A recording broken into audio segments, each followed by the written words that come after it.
So, Oct 14 Entertainment is the company I run as Independence LLC now. The name actually came from the month and the year I actually had my writings put out professionally. And over the past 5 years, I've been slowly building projects up and slowly working on other people's projects to get more experience in film, the independent film world. I started in music industry, so I kind of know that business already. I would say probably last year or 2 years ago, I started picking up a lot more traction. I noticed the business started getting more recognized out here as people knowing who my name was, Michael Judkins, but also got a taste of my writing style because I had put out a couple of shorts that I've written, produced, and directed. So, and I started getting win at film festivals and things of that nature, and I was able to get them on a streaming platform. And so that was, it gave me the confidence, I would say, to keep going. But then it also gave me the confidence to say like, hey, let me start collaborating more. And that was, I found that to be a line of success that I want to continue. I actually contacted Rising Tide originally because I wanted to find out what was the opportunities for entrepreneurs and individual businesses. And I was already kind of introduced to it because I received a creative entrepreneur grant 3 years ago from Lehigh Valley Community Foundation. And when I was still investigating, I contacted Chris several times in email for over like, I think a 4-month period, asking every question under the sun I can imagine. What do you help with this? Well, what about this? Well, what about this? And he was so, to me, I think he probably was like, who is this guy? But he was so helpful and answered every question, was willing to meet me, was like, that's what made me say, well, if I'm going to move myself into the next level, I need to start getting some capital for that way I can do some of the producing stuff I want to do. And I came to Rising Tide, and originally, which was so great about your program is, he's aware that I was promoting the Brodsky Project and development, and at first we was going to work out a loan to get me for that, but then I was like, no, pause it. And then I asked another series of 10 questions, and then I was like, you know what? I've been researching a lot about business lines of credit. And then he was like, now we got something. And then we started talking more and came in and we applied for it, and it was an easy peasy process. And when I mean easy peasy, it's because he helped walk me through it. And to me, especially as somebody that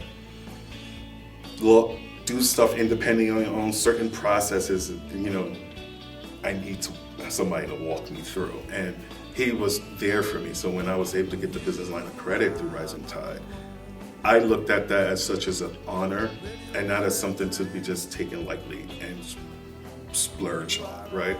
This was something that I looked at to where I have an opportunity to build. So I was very humbled and very happy when I got the approval.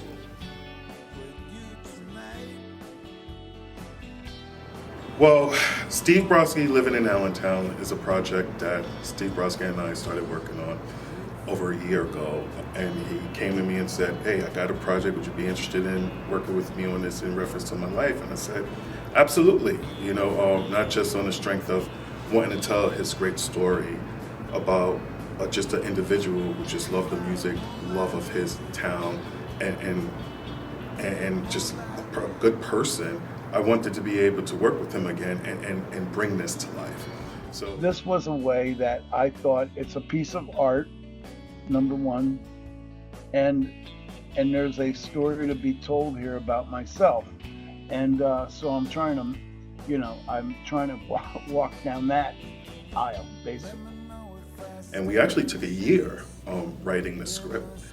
I didn't want to rush the process. I wanted to have the script, of course, focus on his life and what we want to touch on in aspects of his life, but I also wanted to give it a modern appeal and a modern style of writing to it. So I wanted to incorporate all those different elements.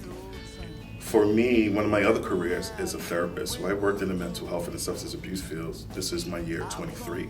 And I worked in a lot of different capacities. And Steve's story have elements of him being in the Vietnam War, to him dealing with drugs and alcohol, to him growing up and trying to find his way, to him finding his footing, his goal of music, right? So all those different elements actually go into everything I do morally and ethically today.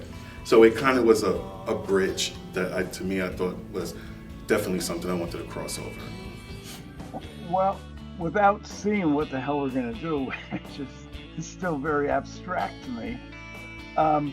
Yeah, I think, well, there's a success story there. There's a story about getting beyond drugs and alcohol. There's a story about, I probably have no business to make any success in music. I mean, I never trained for it, if you want to say that, like I never went to Berkeley. I'm basically a street kid who, fell into this stuff. And I like to say my talent was like factory installed, and so my God-given talent through my parents, basically, I've tried to make the most of it, and to a degree that has come to fruition. And anyway, so I think the message would be, don't give up. Keep on trying. It could happen. My main message I hope audience pulls from this particular picture, this project, is the resilience of an individual, and the fact that sometimes we have to keep going in life, and we have to keep moving forward to achieve the dreams that we have in our heart. So my main message I would like the audience to take is to believe in yourself and believe in your dreams, right? And sometimes it doesn't have an expiration date, and sometimes it doesn't have an age expiration date. So for me, it was more about that. And wanting to do it on an independent level was even more so because it incorporates those elements of believing in yourself and moving forward.